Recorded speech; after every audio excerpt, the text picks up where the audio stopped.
Where are you? Please come out.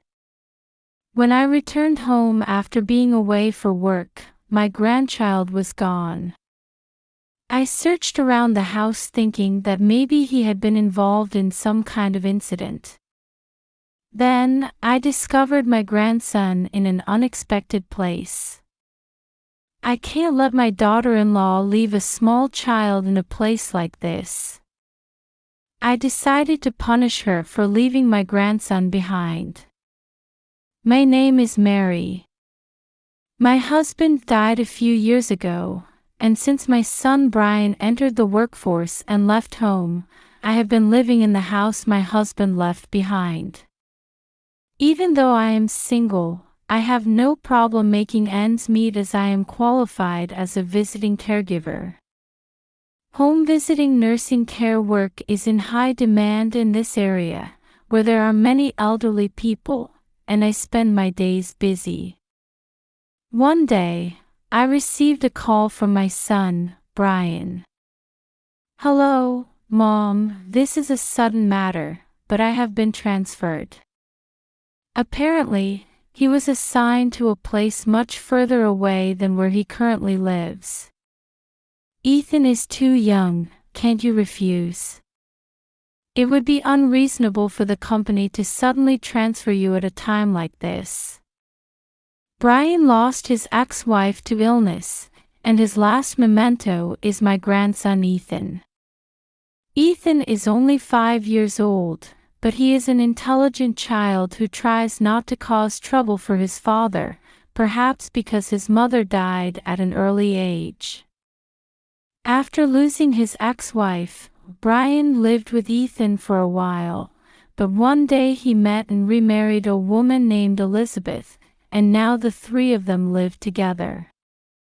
I've talked to the company about it, but it seems like it's going to be difficult. I'm worried about the two people I'm leaving behind because I won't be close enough to come home right away. That's why I need to talk to my mom. According to him, the place he was transferred to was quite far away, and he would not be able to come back home easily. Brian is worried about the situation between the two of them. He asked if I could live with them. Of course I'm worried too, so I don't mind, but I don't think Elizabeth would want to live with her mother-in-law. I think I kept a good distance from her. I thought that if we suddenly started living together, our relationship might collapse. That's okay. Elizabeth suggested that they move in with the mother-in-law's house. That's fine, but I wonder what your company is thinking about suddenly transferring you. I can't help it. This is what office workers are like in every company. After a while, Elizabeth and Ethan moved into my house. It's a detached house, so there's plenty of room.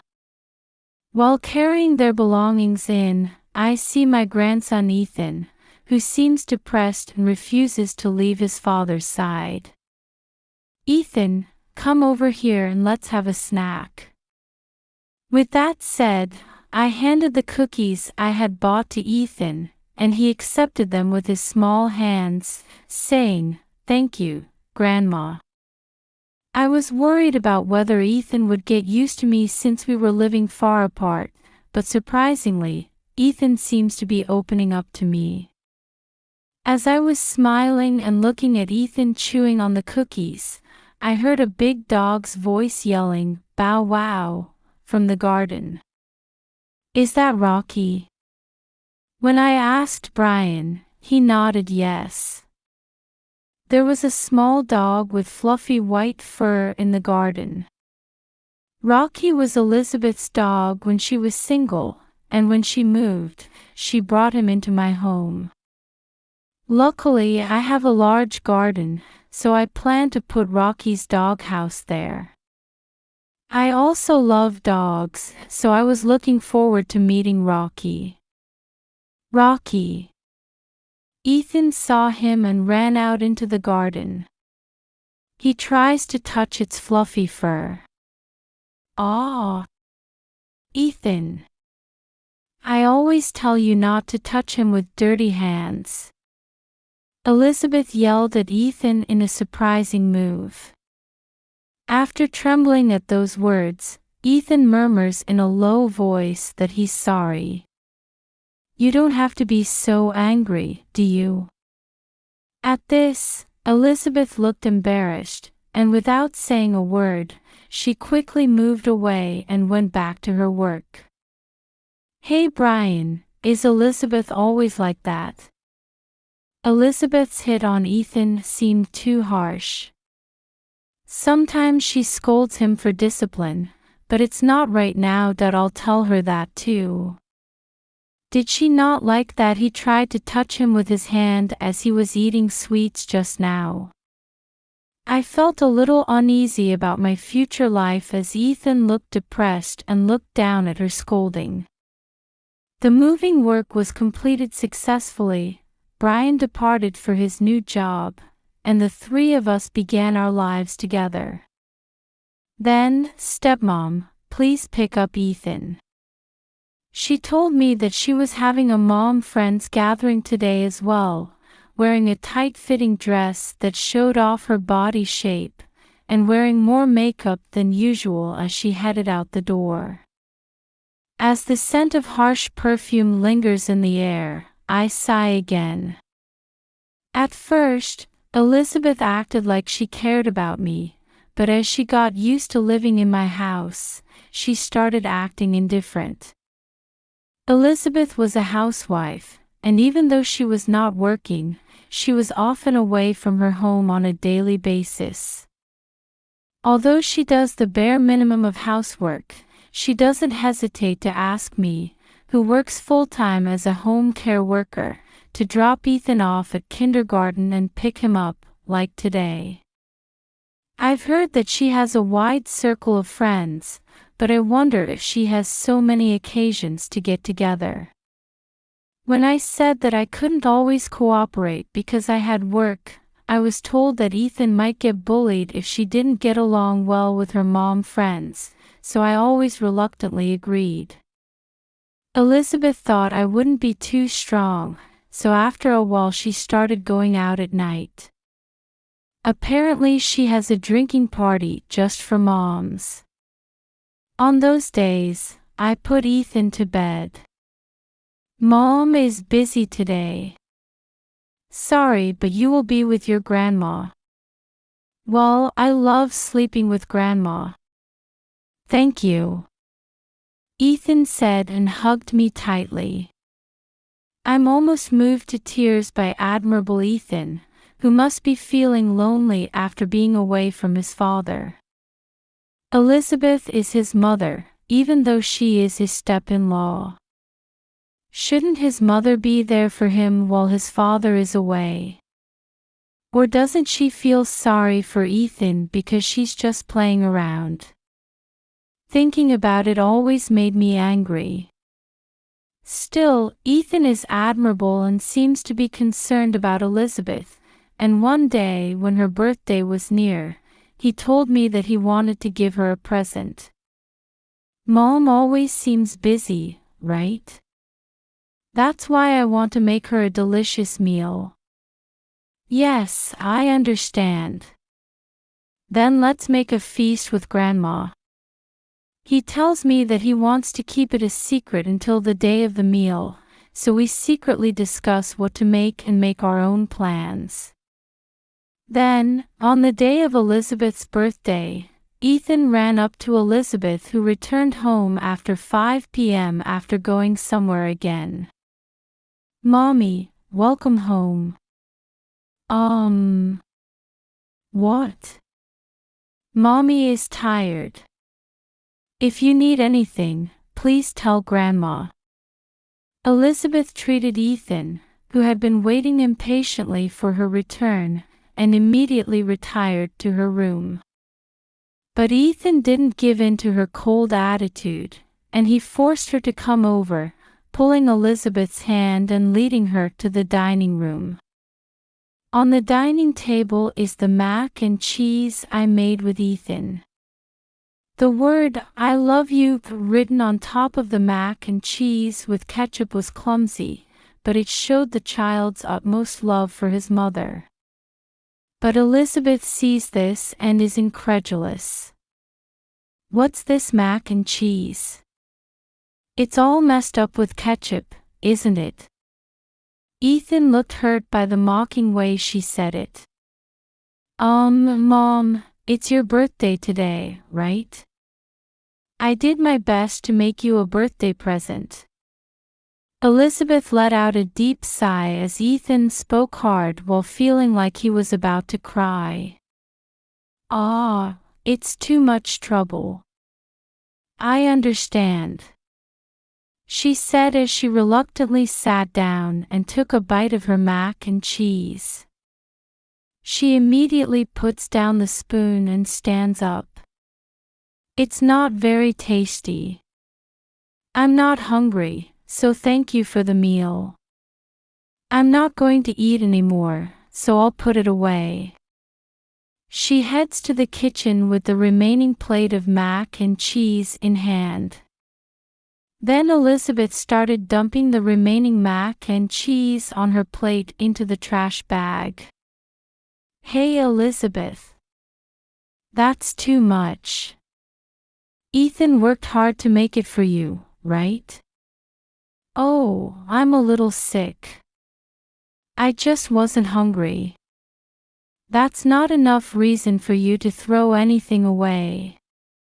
In the first place, you always leave Ethan behind when you go out, so even when you're at home, you have to think about Ethan's feelings." She responded in a timid manner, but I couldn't help but criticize her in a strong tone. Up until now, I had not been able to fix her behavior, as she must have been worried about her husband being transferred and living far away from her. But that probably wasn't good. I can't leave her alone anymore because she doesn't care if I'm there or is harsh on Ethan. She must have felt remorse for my sword fight and apologized with tears in her eyes. "I'm sorry. I didn't mean any harm. But the reason I'm going out is for Ethan's friendship. Of course I care about my son." In that case, please show it to me properly." After saying that, she makes Ethan promise not to treat him badly again.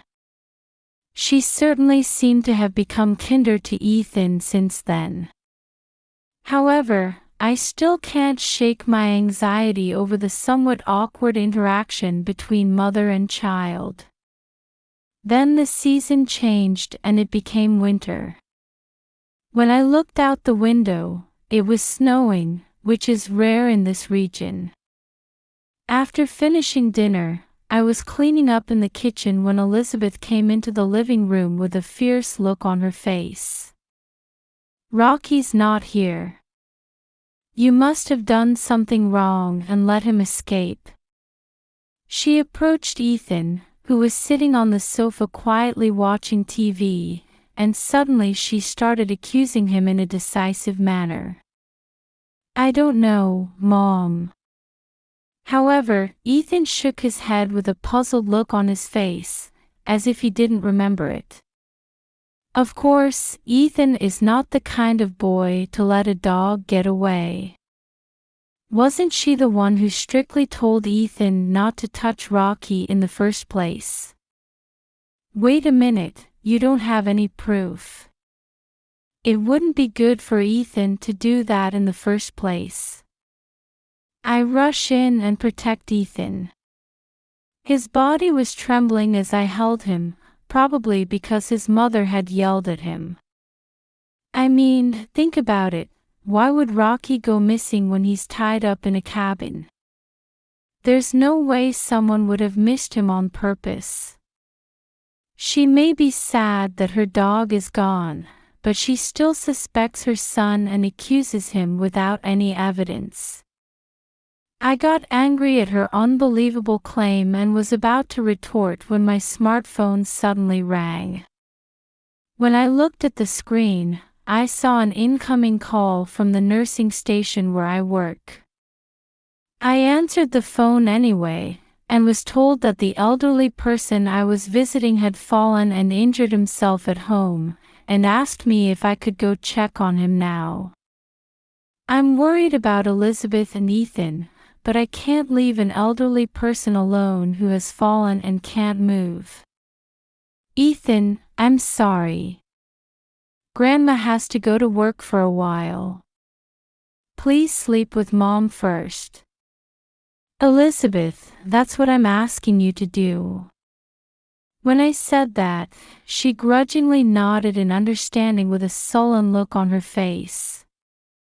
I can't get the sad look on Ethan's face when I leave my mind, so I head to the place I'm visiting. Fortunately, the elderly person I was visiting was not seriously injured, and his family who lived separately rushed to help me, and I managed to return home late that night. Were the two of them okay after that? Feeling anxious, I opened the front door of my house and found it pitch black inside. I thought they had both gone to bed, but I went to check their bedroom just to be sure. I opened the bedroom door and looked inside the pitch black room. However, Ethan, who would normally be in bed by now, was nowhere to be seen. And Elizabeth wasn't there either. Did he go out somewhere? No, there was no way he would go out this late at night. I had a bad feeling and searched the whole house, but couldn't find them. Ethan, Ethan. Where are you? Grandma. Come out. Confused, I called out my grandson's name, wondering if he was involved in some kind of incident, but there was no response. I searched every corner of the house, but couldn't find him. This time I went out into the garden with a flashlight. Light snow is still falling. Just when I thought there would be no one around in this cold weather, I saw a shadow of something moving in the darkness in Rocky's doghouse in the corner of the garden. I wondered if Rocky had been found, but when I turned my flashlight on, I saw Ethan, wearing scantily clad clothes and shivering from the cold. He is sitting small in his doghouse, hugging his knees. Ethan. What's going on here? I hurriedly ran over to him, and Ethan seemed relieved that I had come, and he started crying loudly. His hands are cold as ice when I touch them. I quickly take him inside the house and give him a bath to warm him up. Eventually, I was relieved to see his color return, but I wondered why Ethan was there. Hey Ethan, why are you sitting there? When I asked that question, Ethan suddenly looked sad, as if he was enduring something. Ethan was silent for a while, but then he began to explain what had happened, bit by bit.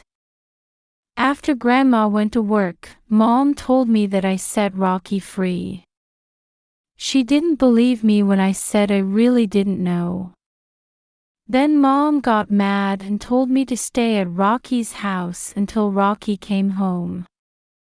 Oh my God.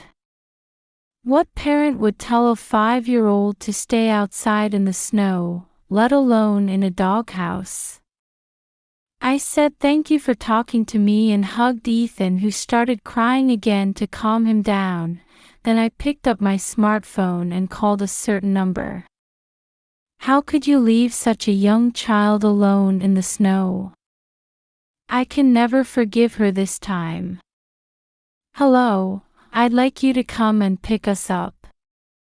A while later, the person I called arrived in a car. When the intercom rang to greet us, Ethan saw the person and happily called out, "Daddy." Brian responds by hugging Ethan tightly. Ethan, I'm sorry. Daddy's back. Mom, I'm so sorry.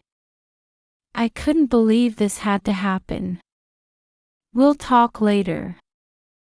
I can't let her go anymore.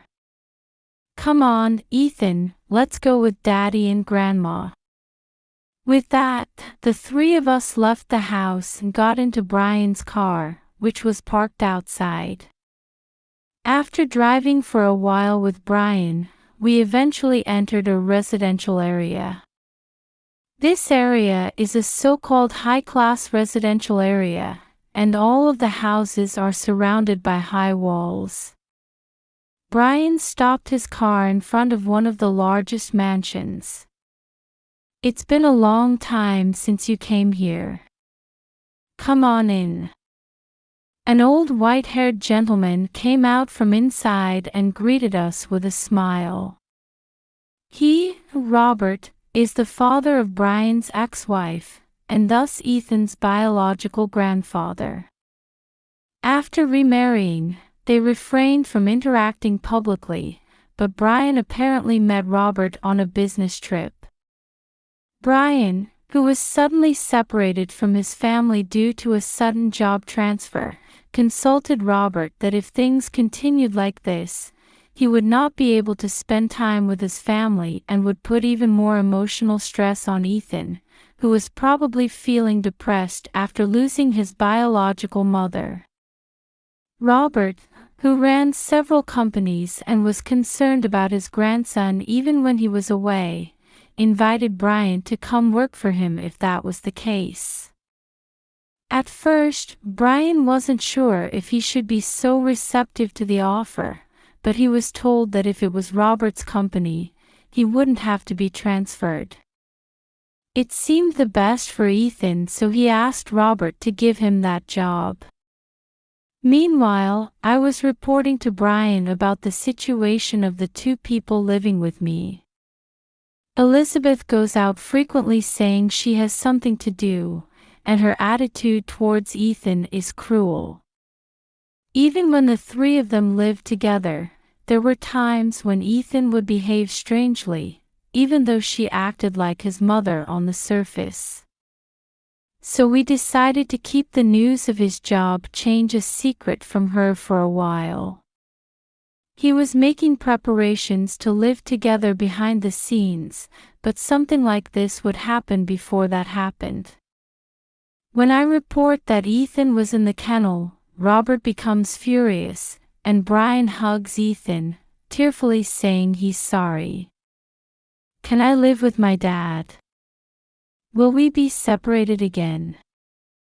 Well, we'll be together forever from now on, Brian said, and Ethan broke into a big smile. Are you ready? Ah, finally. The time has finally come. Brian nods at my words, and he squeezes Ethan's delighted hand. It looked like he was determined to never let go of this little hand. Afterwards, I returned home, and the next day I confronted Elizabeth about what it was like to leave a young child in a dog kennel, but she claimed that she didn't say anything like that, and was insistent that she hadn't done anything like that. Moreover, I have something to do today, so I'm going out. Please take care of Ethan. No matter how many questions I asked, Elizabeth was about to leave the house as usual, but at that moment, the front door slammed open. I'm home. Oh, my. What happened to you all of a sudden? Brian's new job is several hours away by car. Elizabeth was surprised when her husband suddenly returned without contacting her, even though he lives far away, but Elizabeth tried to make her smile and she seemed happy to welcome him back. However, Brian doesn't smile at her, looks down on her with a cold gaze, and silently hands her a brown envelope. What's this? When she opened her brown envelope and saw the documents inside, her face changed. As I had heard beforehand, it was the investigation report about Elizabeth's affair. Brian, who had heard about Elizabeth's behavior from me, had asked the agency to investigate Elizabeth's behavior. You can't get away with it, we know from the research papers and photos. This is a misunderstanding. The photo showed her and a man entering a hotel. I can't believe you were having sex with my boss. You are also harassing Ethan about Rocky, right? The detective agency investigated everything, and Rocky is safe in that guy's apartment. According to the investigation, Rocky was bought at the apartment of her cheating partner. In other words, his disappearance was of her own making. It turns out that Brian's sudden departure was all part of his boss and Elizabeth's plan. If he's transferred to a faraway place, they can meet more often, and she can push her troublesome child onto me. That was the reason why Elizabeth was willing to live with her mother-in-law, which she would normally have hated. I don't know. It's some kind of mistake. She screams hysterically and tries to pretend that she doesn't know, but soon after, an unexpected person appears and her lies are exposed. As the skirmish continued, the intercom rang, announcing the arrival of a visitor. When I went outside, I saw an unknown woman standing there. Is she around 30 years old? You probably know this person.